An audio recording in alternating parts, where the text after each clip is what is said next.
Live দেওয়া সম্ভব হবে কিনা জানি না, না হলে আমি একটা ছোট্ট পুরো পঞ্চকোশী পরিক্রমা ভিডিও করে পাঠাবো, আপনারা সেটা থেকেই পরিক্রমা করবেন। পঞ্চকোশী পরিক্রমা কয়েক ডজন মহারাজ থাকবেন আমাদের সঙ্গে, তারা নিয়ে যাবেন 7টা দল একসঙ্গে। এবছর 7টা দল পরিক্রমা, 4টে বাংলা, তারপরে একটা হিন্দি, একটা ইংলিশ, একটা হচ্ছে সাউথ ইন্ডিয়ান দল, দক্ষিণ ভারতীয় দল। তো 7টা দল একসঙ্গে কালকে পরিক্রমা হবে। তো চলবেন পরিক্রমা। তো সেই পরিক্রমা করতে গেলে বা ধামে প্রবেশ করতে গেলে শিব ঠাকুরের আশীর্বাদ লাগবে। তাই শিব ঠাকুরের কাছে প্রার্থনা করে, তাই 2 দিন শিব ঠাকুরের কথা বললাম। ওহে ক্ষেত্রপাল শিব, তুমি দয়াময়, কৃষ্ণ ভক্তি দেহ মরে হইয়া সদয়। ধামের প্রবেশ করতে গেলে তার অনুমতি, আশীর্বাদ লাগবে। আর যখন ধাম পরিক্রমা শেষে বাড়ি যাব, তখন ওনার কাছে প্রণাম করে ক্ষমা ভিক্ষাছে। যদি ধাম পরিক্রমাকালে কোনো অপরাধ হয়, শিব ঠাকুর যেন অপরাধ ক্ষমা করে দেন আমাদের। তো সেই শিব ঠাকুরের আশীর্বাদ নিয়ে আমরা আজকে নবদ্বীপ ধাম সম্বন্ধে একটু আলোচনা করব। পরিক্রমার জন্য আমরা কালকে নিয়ে যাব পরিক্রমাতে। পঞ্চকোশী নিয়ে আমি ক্লাস করব না, পঞ্চকোশীর উপর একটা ছোট্ট ভিডিও বানিয়ে পাঠাবো। তো আজকে ধাম পরিক্রমা মাহাত্ম্য বলবো, এবং কাল থেকে 9 দ্বীপের 9 দিন কথা শোনাবো। এক একটা দ্বীপে কি কি পাওয়া যাচ্ছে, কি কি দর্শন করবেন, আর দর্শন করলে পরিক্রমা করলে কি লাভ হবে। কয়েকটা দ্বীপ তো খুব বড়, তথাপি সংক্ষেপে বলবো। বাকি কিছু কিছু দ্বীপ আছে অতটা বেশি দর্শনীয় নেই, একটা দ্বীপ আছে ততটা দর্শনীয়, বাকি সব দ্বীপে অনেক কিছু দর্শন। অভূতপূর্ব একটা অনুভূতি। আমি তো 92 সাল থেকে পরিক্রমা করছি, মাঝখানে মনে হয় 2 বছর শরীর অসুস্থতার কারণে করতে পারিনি, না তাছাড়া প্রতি বছর থাকি। বিভিন্ন অনুভূতি, বিভিন্ন প্রকার ভক্তবৃন্দের সঙ্গ, এবং কি আর বলবো, নিজের অনুভূতি শেয়ার করব আপনাদের। অয়মেব নবদ্বীপ বৃন্দাবন সমনঘ, অনুগ্রহায় জীবানাম রাধয়া নির্মিত পুরা। এখানে বলা হচ্ছে, হে পুণ্যাত্মাগণ, এই নবদ্বীপ ধাম শ্রী বৃন্দাবনের তুল্য। পুরাকালে জীবগণের প্রতি অনুগ্রহের জন্য রাধিকা কর্তৃক এই নবদ্বীপ ধাম নির্মিত হয়েছে। নবদ্বীপ ধাম রাধিকা অনুগ্রহায় জীবনাম রাধয়া নির্মিতম পুরা। রাধারানী এটা ভগবান কৃষ্ণের ঐকান্তিক সেবা করার জন্য এই নবদ্বীপ ধাম তৈরি করেছে। তো প্রথমে ধাম প্রকাশকারী গুরুদেবের চরণে প্রণাম জানাই। নম ওং বিষ্ণুপাদায় কৃষ্ণ পৃষ্ঠায় ভূতলে শ্রীমতে জয়পতাকা স্বামী নীতি নামিনে। নম আচার্য পাদায় নিতাই কৃপা প্রদায়িনে গৌরকথা ধামদায় নগর। আর এই ধাম মহিমা কীর্তন করেছেন অনন্তদেব, সাক্ষাৎ অনন্তদেব শিব ঠাকুরকে শুনিয়েছেন। পার্বতী বলছেন, মহাদেব বলছেন পার্বতীকে, হে দেবী, নাগরাজ অনন্তদেব শ্রী ভগবান কর্তৃক আদিষ্ট হয়ে প্রেম ভক্তি প্রদায়িনী মহতী সংহিতা রচনা করে শ্রী ভগবানকে সমর্পণ করেন। এই গ্রন্থ অনন্ত লীলায় পূর্ণ, অনন্তের মুখ নিঃসৃত বলে ভগবান অনন্ত সংহিতা নামে অভিহিত করলেন। সকল লোকের হিতের জন্য শ্রী ভগবান এই সংহিতা বৈকুণ্ঠে ব্রহ্মার নিকট প্রদান করেছে। এই অনন্ত সংহিতা তিনি বৈকুণ্ঠকেও জ্ঞান দেন। এমন শুধু তাই না, শিব ঠাকুর বলছেন, অনন্তর অন্নকল্পে আমি বিষ পানে বিষণ্ণ হয়ে পড়লে আমাকে এই সংহিতা প্রদান করা হয়েছিল। আপনারা জানেন, সেই সমুদ্র মন্থনে যে বিষ উঠল, সবাই তো মন্থন করেছিলেন অমৃত আসবে, কিন্তু অমৃতের আগে বিষ। সে বিষ যখন হলো, সে বিষের জ্বালায় সারা ব্রহ্মাণ্ড পুড়ে ছাই হয়ে যাচ্ছে। তখন শিব ঠাকুরকে আহ্বান করা হলো। যত দায়িত্বপূর্ণ কাজ শিব ঠাকুরকে বলা হলো যে যে তুমি এই বিষখানা পান করো। তো তুমি এই বিপদ থেকে আমাদেরকে বাঁচাও।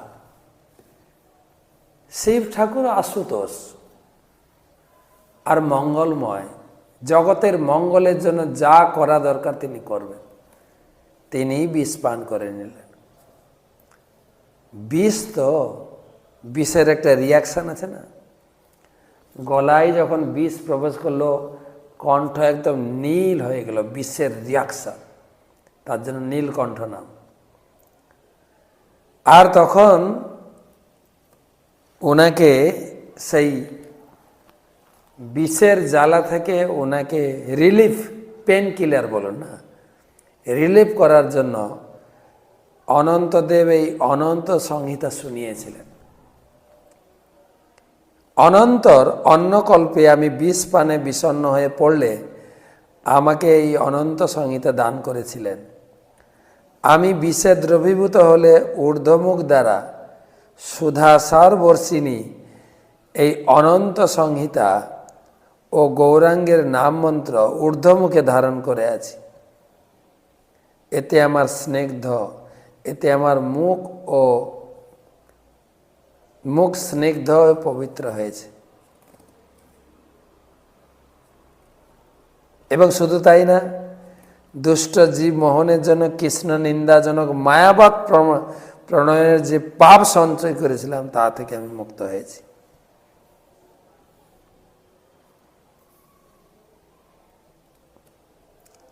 তো সেই অনন্ত সংহিতাতে এই ধামের মহিমা কীর্তিত হয়েছে।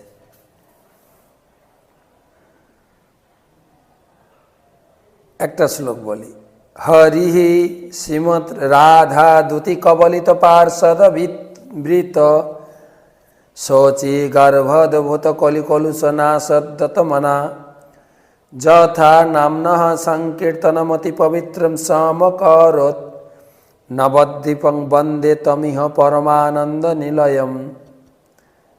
অনুবাদ, শ্রীহরি শ্রীমতী রাধারানীর ভাব ও কান্তি অবলম্বন করে শ্রী শচীগর্ভে আবির্ভূত হয়ে কলি কলুষ নাশক পূর্বক শ্রীকৃষ্ণ প্রেম বিতরণের মানসে স্বপার্শ্বদে যে স্থানে পরম পবিত্র শ্রী সংকীর্তন করেছিলেন, পরম আনন্দ নিলয় সেই শ্রী নবদ্বীপ ধামকে আমি পুনঃ পুনঃ বন্দনা করি। নবদ্বীপ হেন গ্রাম ত্রিভুবনে নাই, যথা অবতীর্ণ হইলা চৈতন্য গোসাই। ত্রিভুবনে, শুধু মর্তে না, ত্রিভুবন মানে পাতাল লোক, স্বর্গলোক, ব্রহ্মলোক, নবদ্বীপের মতো জায়গার নেই। বৃন্দাবন দাস ঠাকুর লিখলেন চৈতন্য চরিতামৃতে।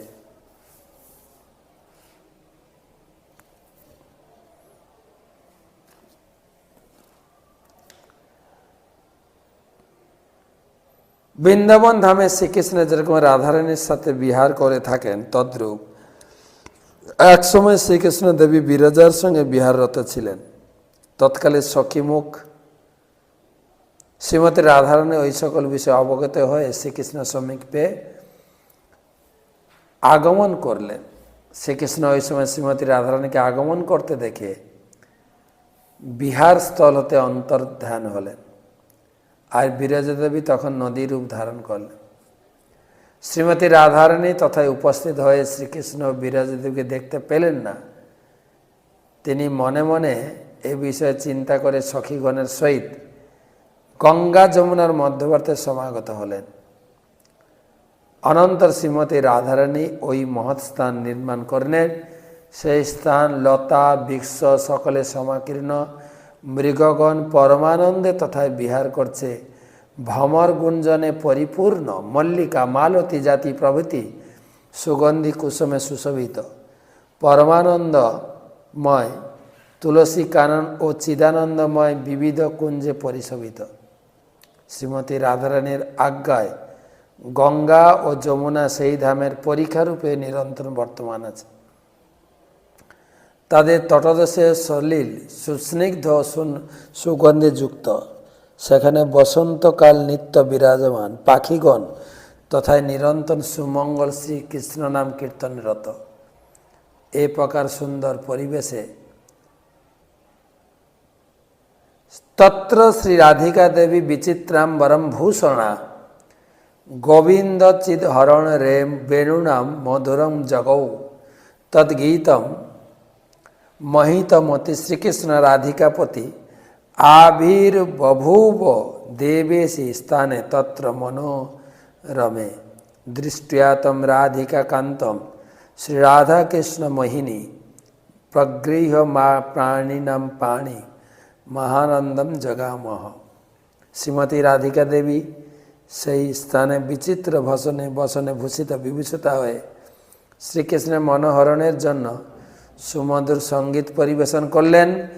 রাধানাথ শ্রীকৃষ্ণ সেই গানে মোহিত হয়ে উক্ত মনোরম স্থানে আবির্ভূত হলেন। শ্রীকৃষ্ণ মনমোহিনী শ্রীমতী রাধিকা দেবী তৎকালে শ্রীকৃষ্ণ উপস্থিত দেখে স্বহস্তে তার হস্তধারণে পরম আনন্দ লাভ করলেন। তো কিভাবে এই নবদ্বীপ তৈরি হলো তার একটা আভাস দেওয়া হলো। ভগবান কৃষ্ণ তিনি বিরজার কুঞ্জে ছিলেন, তো রাধিকাকে এই খবর কেউ দিয়েছেন। তখন রাধারানী সেই বিরজার কুঞ্জে প্রবেশ করলেন কৃষ্ণের সঙ্গে সাক্ষাৎ করার জন্য। কিন্তু রাধিকার ভাব দেখে কৃষ্ণ ভয়ভীত হয়ে সেখান থেকে অন্তর্ধান হলেন আর বিরাজা নদী হয়ে গেলেন। আর রাধারানী তখন সেই গঙ্গা যমুনার মধ্যবর্তী তীরে একটা সুন্দর কুঞ্জ তৈরি করলেন, নবকুঞ্জ বা নবদ্বীপ, এবং সেখানে অত্যন্ত মধুর স্বরে রাধিকা বংশী বাদন করলেন। তার বংশীতে আকর্ষিত হয়ে কৃষ্ণ সেখানে এসেছিলেন। শ্রীমতী রাধারানীর ভাব অবলোকন করে শ্রীকৃষ্ণ প্রেম গদগদ কণ্ঠে তাকে বললেন, ওই সুমুখী, তুমি আমার প্রাণ তুল্যা, তোমার নাই আর প্রিয় কেউই নেই। অতএব আমি তোমাকে ক্ষণকালও পরিত্যাগ করব না। তুমি আমার জন্য এই যে পরম স্থান নির্মাণ করেছ, আমি তোমার সঙ্গে এই স্থানকে নবসখী বা নবকুঞ্জ নবরূপে পরিণত করব। সেই জন্য আমার ভক্ত কর্তৃক এই স্থানের নাম নববৃন্দাবন বলে কীর্তিত হবে। এই স্থান নবদ্বীপ তুল্য। পণ্ডিতগণ এই স্থানকে নবদ্বীপ বলে জানবেন এবং আমার আজ্ঞায় এই সমস্ত এখানে সমস্ত তীর্থ সকল বাস করবে। এখানে সমস্ত তীর্থ আছে, সত্যযুগের তীর্থ, ত্রেতা যুগের তীর্থ, দ্বাপর যুগের সব তীর্থ, এবং সব যুগের ভগবান এখানে এসছে, সেটাও আমরা আলোচনা করব। মহাদেব শ্রী পার্বতীকে বললেন, হে প্রিয়ে, শ্রীকৃষ্ণ এই প্রকার উক্তি করে শ্রীমতী রাধারানীর সহিত মিলিত তনু হয়ে নিরন্তর এখানে বাস করতে লাগলেন।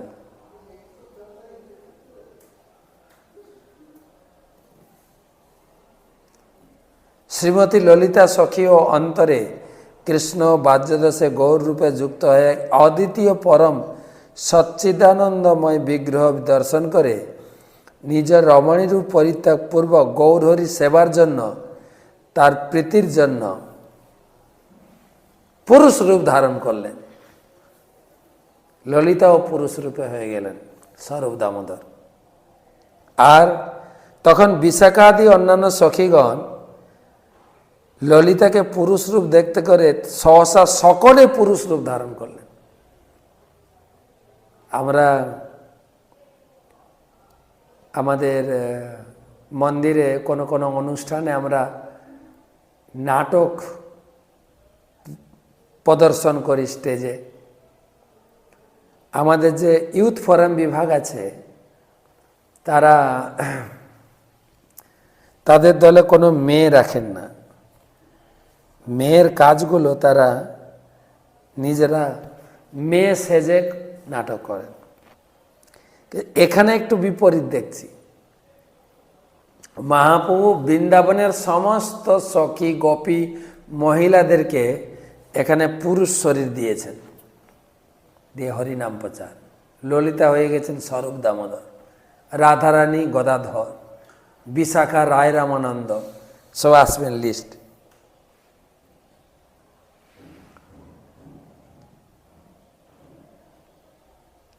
গৌরী শ্রী রাধিকা দেবী হরিকৃষ্ণ প্রকীর্তিতা একত্তাচ্চ তয় সাক্ষাৎ ইতি গৌর হরিং বিদু।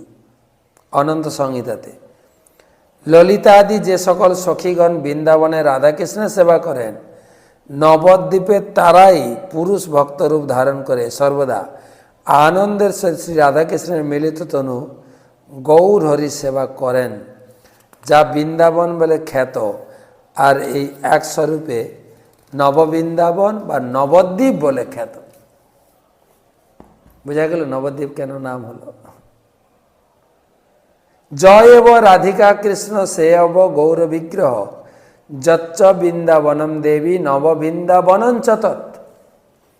হে দেবী পার্বতী, শিব পার্বতীকে বলছেন, শ্রী রাধাকৃষ্ণ যুগলী গৌর রূপ ধারণ করেছেন এবং যা বৃন্দাবন নামে খ্যাত তাকেই নববৃন্দাবন বা নবদ্বীপ বলে।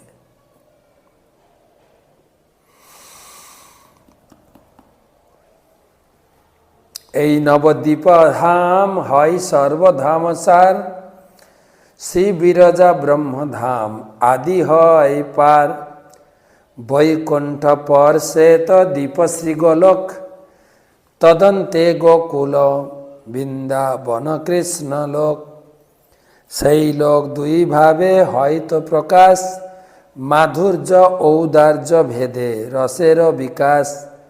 মাধুর্য ঔদার্য পূর্ণ রূপে অবস্থিত, মাধুর্য ও ঔদার্যে পূর্ণ রূপেতে বিহিত। তথাপি যে প্রকাশ মাধুর্যে প্রধান, বৃন্দাবন বলি তাহা জানে ভাগ্যবান। যে প্রকাশে ঔদার্য প্রধান নিত্য হয়, সেই নবদ্বীপ ধাম সর্ববেদে কয়। বৃন্দাবন নবদ্বীপ নাহি কিছু ভেদ, রসের প্রকাশ ভেদে করে এ প্রভেদ। কোনো ভেদ নাই। নবদ্বীপ এবং বৃন্দাবন এটাই বৈকুণ্ঠ ধাম, এটাই শ্বেতদ্বীপ, এটাই ব্রহ্মধাম। একটা শ্লোক বলছি পুরাণ থেকে।